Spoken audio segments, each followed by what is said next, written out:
കർത്താവായ യേശു ക്രിസ്തുവിൻ്റെ അതിപരിശുദ്ധമായ നാമം വാഴ്ത്തപ്പെടുമാറാകട്ടെ.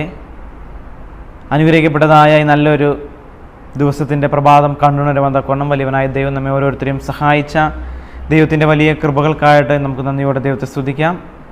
ഇന്നത്തെ ഈ പ്രഭാത ജാഗരണ ചിന്തയിലേക്ക് എല്ലാ ദൈവമക്കളെയും യേശു ക്രിസ്തുവിൻ്റെ നാമത്തിൽ ഞാൻ വന്ദനം ചെയ്യുകയാണ്.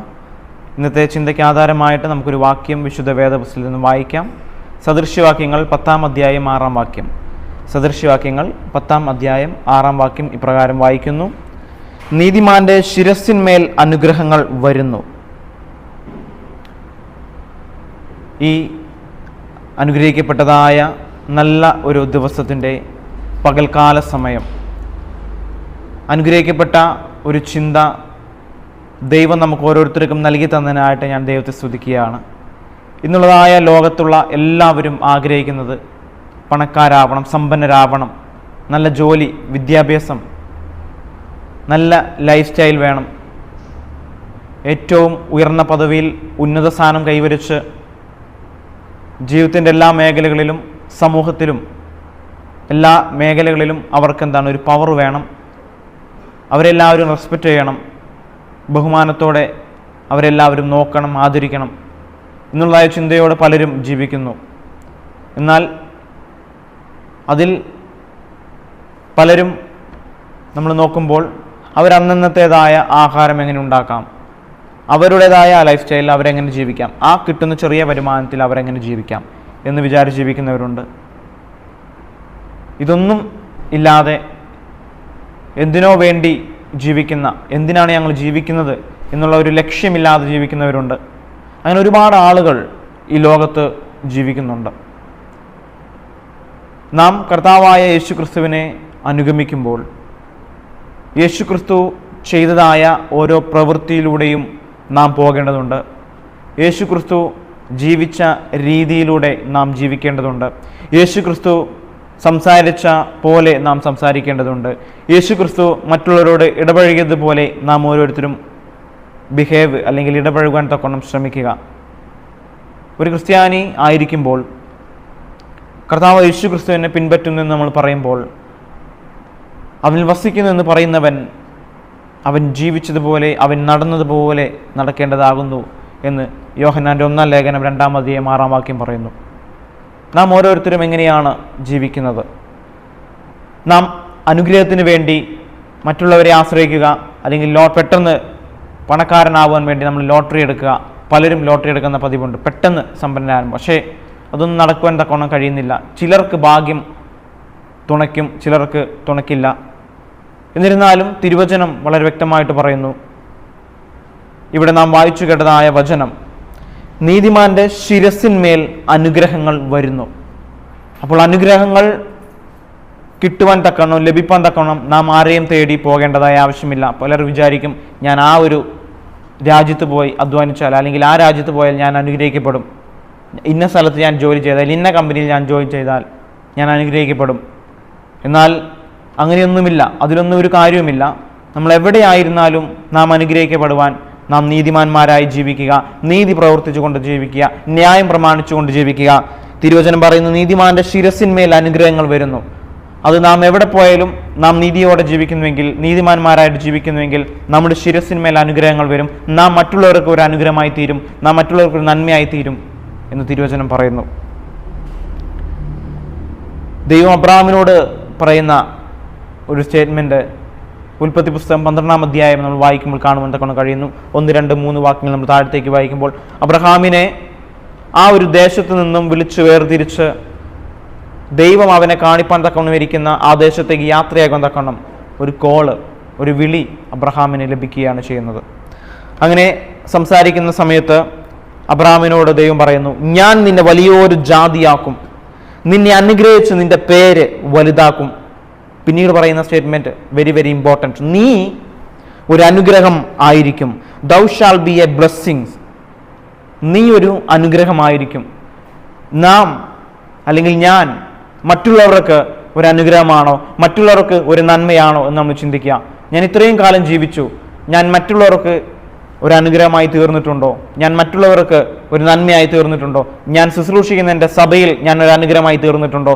ഞാൻ ജീവിക്കുന്ന മേഖലയിൽ, ഞാൻ ചെയ്യുന്ന പ്രവൃത്തിയിൽ, ജോലി കാര്യങ്ങളിൽ, മറ്റുള്ളവരുടെ ഇടയിൽ ഞാൻ ഒരു അനുഗ്രഹമായി തീർന്നിട്ടുണ്ടോ എന്ന് നമ്മൾ ചിന്തിക്കുക. നമ്മുടെ കുടുംബത്തിൽ നാം ഓരോരുത്തരും ഒരു അനുഗ്രഹമായി തീരണം. നീതിമാന്റെ ശിരസിന്മേൽ അനുഗ്രഹങ്ങൾ വരുന്നു. നീതിയോടെ നീതി പ്രവർത്തിച്ച് നമ്മൾ ജീവിക്കുകയാണെങ്കിൽ നിന്റെ കൽപ്പനകളൊക്കെയും, അവിടുത്തെ കൽപ്പനകളൊക്കെയും നീതിയായിരിക്കാൽ തിരുവചനം പറയുന്നു. അപ്പം അവിടുത്തെ കൽപ്പനകളെ അനുസരിച്ചുകൊണ്ട് ദൈവിക വഴികളിൽ നടക്കുന്ന ഏവരും നീതിമാന്മാർ, നന്മ പ്രവൃത്തികൾ ചെയ്തുകൊണ്ട് നമ്മൾ ജീവിക്കുകയാണെങ്കിൽ നീതിമാന്റെ ശിരസിന്മേൽ അനുഗ്രഹം വരുമെന്ന് തിരുവചനം വളരെ വ്യക്തമായിട്ട് ഇന്ന് പകൽക്കാലം നമ്മെ ഓരോരുത്തരെയും ഓർമ്മപ്പെടുത്തുന്നു.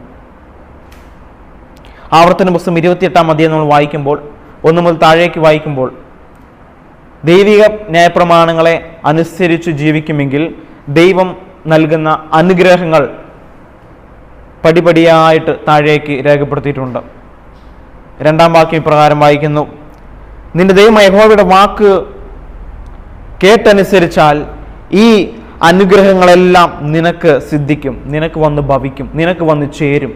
പിന്നെ താഴേക്ക് ഒരു ലിസ്റ്റ്: പട്ടണത്തിൽ നീ അനുഗ്രഹിക്കപ്പെടും, വയലിൽ നീ അനുഗ്രഹിക്കപ്പെടും, നിന്റെ കുടുംബത്തിൽ നീ അനുഗ്രഹിക്കപ്പെടും, മറ്റൊരുടെ ജീവിതത്തിൽ നീ അനുഗ്രഹിക്കപ്പെടും, നിനക്കുള്ള എല്ലാം അനുഗ്രഹിക്കപ്പെടും.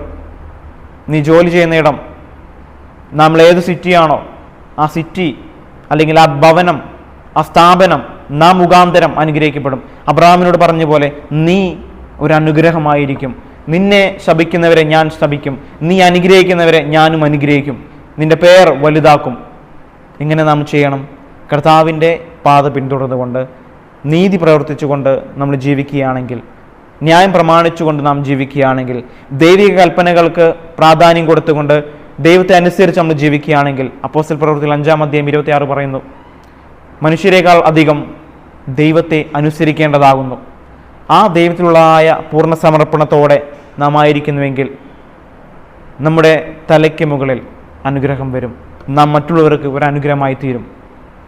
അപ്രകാരം ഈ ലോകത്ത്, പ്രത്യേകിച്ച് ഈ അന്ത്യനാളുകളിൽ ജീവിച്ചുകൊണ്ടിരിക്കുന്നതായ ഞാനും നിങ്ങളും മറ്റുള്ളവർക്ക് ഈ ലോകത്ത് ഒരു അനുഗ്രഹമായി തീരുവാൻ തക്കവണ്ണം ദൈവം ഇടയാക്കുമാറാട്ടെന്ന് പ്രാർത്ഥിക്കുന്നു. ഒരിക്കൽ കൂടെ ഞാൻ വായിക്കുന്നു: നീതിമാന്റെ ശിരസിന്മേൽ അനുഗ്രഹങ്ങൾ വരുന്നു. അപ്രകാരം ആ അനുഗ്രഹങ്ങൾ പ്രാപിക്കുന്നവരായി തീരുവാൻ, മറ്റുള്ളവർക്ക് നമ്മളൊരു അനുഗ്രഹമായി തീരുവാൻ ദൈവം നമ്മെ ഓരോരുത്തരെയും ഇന്ന് പകൽക്കാലം അനുഗ്രഹിക്കുമാറാട്ടെന്ന് പ്രാർത്ഥിക്കുന്നു. ഇന്ന് കേട്ടതായ എല്ലാ ദൈവമക്കളെയും കർത്താവ് ധാരാളമായി അനുഗ്രഹിക്കട്ടെ. നാം കർത്താവിൻ്റെ പാത പിന്തുകൊണ്ട് നമ്മൾ ജീവിക്കുക. കർത്താവ് നമുക്ക് നൽകി തന്നിരിക്കുന്ന മാതൃക പ്രകാരം നാം ജീവിക്കുക. ദൈവം നമ്മെല്ലാവരെയും അനുഗ്രഹിച്ച് കാക്കുമാറാകട്ടെ. ആമേൻ. നമുക്കൊരു നിമിഷം കണ്ണുകളടച്ച് പ്രാർത്ഥിക്കാം. മഹാപരിശുദ്ധനും നിത്യനും നീതിമാനുമായിരിക്കുന്ന അടിയങ്ങൾ വാഴ്ത്തപ്പെടുകയും സ്വർഗ്ഗസ്ഥപിതാവേ, അനുഗ്രഹിക്കപ്പെട്ടതായ നല്ലൊരു പുലരി കണ്ടുണരുവാൻ തക്കണം അടിയങ്ങളെ സഹായിച്ചു. അടിയങ്ങളുടെ ജീവിതത്തിൽ ഒരു ദിവസം കൂടെ അവിടുന്ന് നീട്ടിത്തന്ന കൃപയ്ക്കായി സ്തോത്രം ചെയ്യുന്നു കർത്താവേ. കഴിഞ്ഞ രാത്രികാലം സുഖമായി ഉറക്കത്തിൽ നിന്ന് വഴി നടത്തി നല്ലൊരു പുലരി കാണുവാൻ തക്കണം ഇടയാക്കിയതിനായി സ്തോത്രം ചെയ്യുന്നു.